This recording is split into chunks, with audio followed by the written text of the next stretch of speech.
Shalom, hari ini kita akan belajar tentang keluarga sebagai pusat utama pendidikan. Bacaan Alkitab yang kita gunakan adalah Ulangan 6 ayat 4-9 dan 2 Timotius 1 ayat 3-10. Dalam teks Ulangan 6 ayat 4-9 merupakan ketetapan atau peraturan yang dipaparkan oleh Musa kepada orang Israel dalam perjalanan keluar dari tanah Mesir. Ada beberapa ketetapan yang ditekankan oleh Musa. Yang pertama adalah mengasihi Tuhan dengan segenap hati, dengan segenap jiwa, dan dengan segenap kekuatan, yang merupakan sikap yang harus dilakukan dengan utuh dan sungguh-sungguh. Tuhan menuntut umat Israel agar memiliki integritas, artinya kesesuaian antara perkataan dan perbuatan. Mengasihi Tuhan bukan saja hanya memperkatakan kebenaran dan kasih, tetapi juga melakukannya, sehingga orang boleh mengalami kasih Tuhan lewat perbuatan. Yang kedua, hal mengajar kepada anak-anak. Ini merupakan perintah yang harus dilakukan oleh orang tua kepada anak-anak sebagai wujud kasih kepada Tuhan. Hal mengajar kepada anak dapat dilakukan kapan saja dan di mana saja, dengan sadar atau tidak disadari.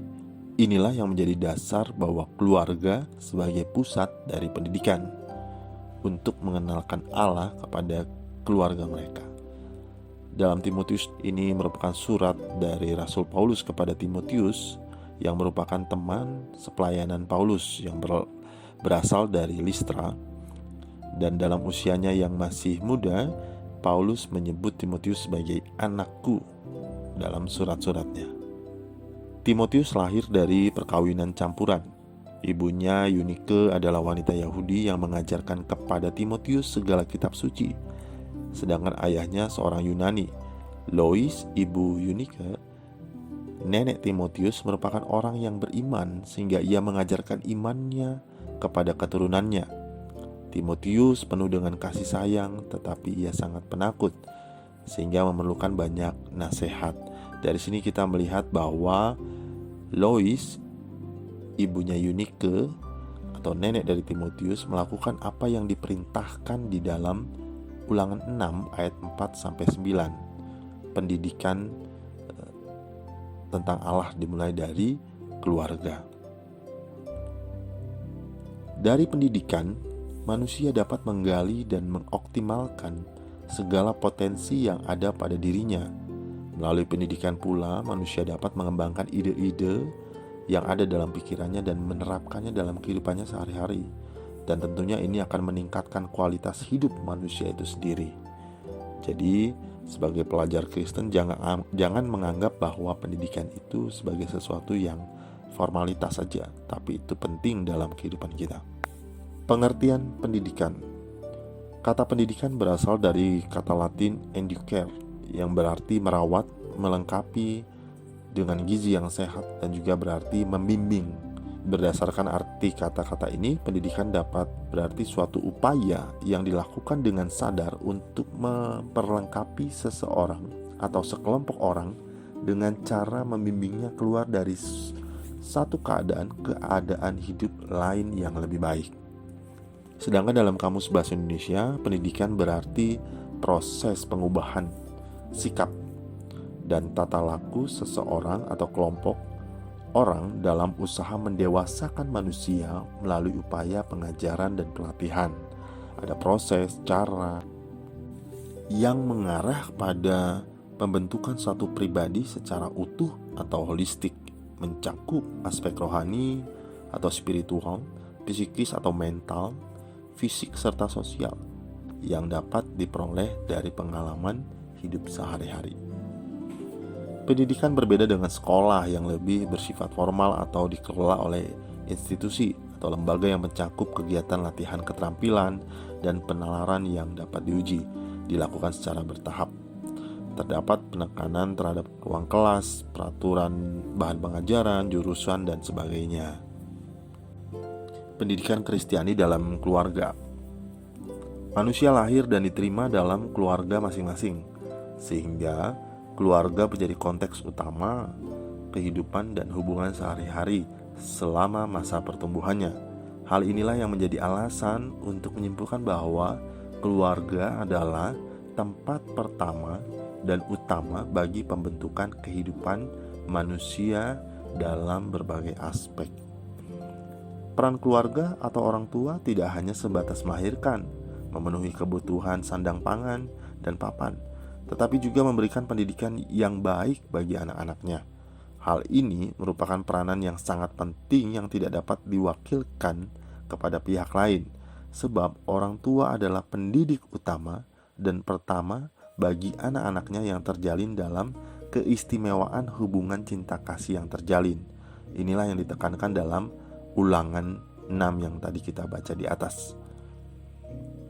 Keluarga Kristen tentunya harus memberikan pendidikan Kristen kepada anggota keluarganya, yaitu pendidikan yang bercorak, berdasarkan, dan berorientasi pada nilai-nilai Kristiani, sebagai usaha yang ditopang secara rohani dan manusiawi untuk meneruskan pengetahuan, sikap, keterampilan, dan tingkah laku yang sesuai dengan iman Kristen.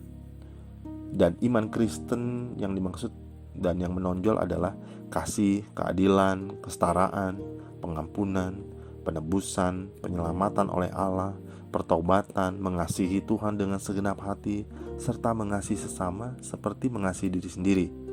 Dan yang akhirnya memiliki pemahaman serta relasi yang benar, yang mendalam dan pribadi dengan Tuhan Yesus Kristus sebagai Allah yang kita sembah.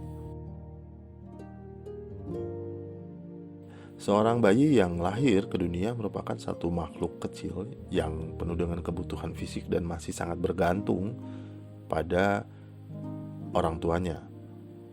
Ia akan belajar berbicara, berjalan, dan melakukan berbagai aktivitas secara mandiri, seperti makan sendiri, mandi sendiri, dan lain-lain. Nah, di sini dia perlu banyak belajar tentang segala sesuatu agar kehidupannya menjadi lebih maju ke depan. Misalnya mempelajari sikap, nilai, norma yang berlaku dalam komunitas di mana ia berada. Proses inilah yang disebut dengan sosialisasi, dan keluarga sangat berperan dalam proses sosialisasi ini. Sosialisasi merupakan proses belajar seseorang di mana orang tua, persekutuan atau masyarakat meneruskan pengetahuan, kebiasaan maupun nilai-nilai dalam lingkungannya, biasanya secara tidak sengaja atau melalui keteladanan. Proses sosialisasi ini mempunyai peranan yang sangat penting karena sangat membantu dalam pembentukan kepribadian seseorang, termasuk dalam membentuk identitas manusia Kristen. Peran keluarga dalam proses edukasi. Dalam proses edukasi atau pendidikan, keluarga merupakan agen pendidik yang terutama seperti yang kita bahas di awal. Hal ini tampak dalam proses pertumbuhan anak mulai dari bayi, pembelajaran berjalan, hingga mampu berjalan. Fungsi ini juga berkaitan dengan menyekolahkan anak untuk memberikan pengetahuan, keterampilan yang sesuai dengan bakat dan minat anak, mendidik anak sesuai dengan tingkat-tingkat perkembangannya, serta mempersiapkan anak untuk kehidupan dewasa yang akan datang. Proses edukasi atau pendidikan adalah suatu proses menyampaikan iman yang dilakukan secara sengaja, sistematis, dan terencana. Contoh proses edukasi yang dapat diungkapkan dalam keluarga sebagai berikut. Yang pertama, pentingnya proses sosialisasi dan edukasi. Dalam proses pendewasaan seorang anak secara holistik, proses sosialisasi saja tidak cukup. Dibutuhkan proses edukasi agar tercipta individu yang kritis dalam menyikapi dampak sosialisasi yang ada, termasuk membawa anak kepada kedewasaan iman. Dewasa ini tanggung jawab keluarga untuk mendidik anak sebagian besar atau bahkan mungkin seluruhnya telah diambil alih oleh lembaga pendidikan lain, misalnya sekolah dan gereja. Keluarga cenderung sibuk dengan tanggung jawab yang lain, sehingga melupakan peran utamanya sebagai pendidik pertama bagi anak-anak, dan mereka cukup dengan memberikan tanggung jawab pendidikan anak-anaknya kepada pihak lain.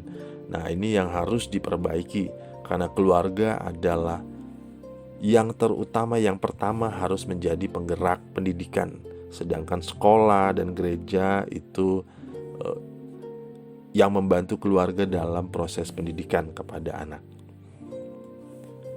Kedua, pentingnya pengawasan orang tua. Pengawasan dari orang tua terhadap anak juga mulai melemah, padahal peran orang tua menjadi sangat penting terutama dalam proses pengawasan dan pengendalian. Dalam tahap ini orang tua berperan sebagai agent of social control atau agen kontrol sosial yang mengontrol sosial terhadap anak-anaknya, sehingga nilai-nilai kehidupan yang dijalani tidak bertentangan dengan nilai-nilai Kristiani yang ditanamkan sejak kecil.